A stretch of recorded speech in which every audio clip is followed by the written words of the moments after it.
ആത്മനാഥനെ ചാരി വിജനപ്രദേശത്തു നിന്നും വരുന്ന ഇവൾ ആരാണ്?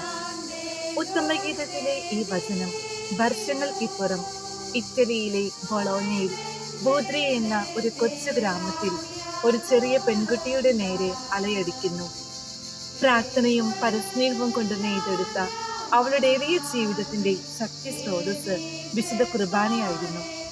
അതെ, 1869 ജനുവരി 31 ഞായറാഴ്ച വിശുദ്ധ കുർബാന മധ്യേ അവൾക്കുണ്ടായിരുന്ന ദിവ്യാനുഭൂതി അവർണ്ണനീയമാണ്. ഒരു അഗ്നിജ്വാല കണക്കെ അവളുടെ അന്തരാത്മാവിൽ എരിഞ്ഞുയർന്ന ദിവ്യ സ്നേഹത്തിന്റെ പ്രതിഫലനമാണ് തന്റെ ആത്മനാഥന് അവൾ എഴുതിയ ഓർമ്മക്കുറിപ്പ്.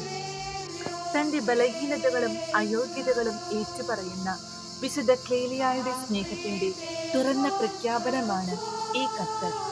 ഒപ്പം തന്റെ പ്രിയതമയ്ക്ക് ഈശോ നൽകുന്ന പ്രത്യാശ നിർഭരമായ മറുപടിയും.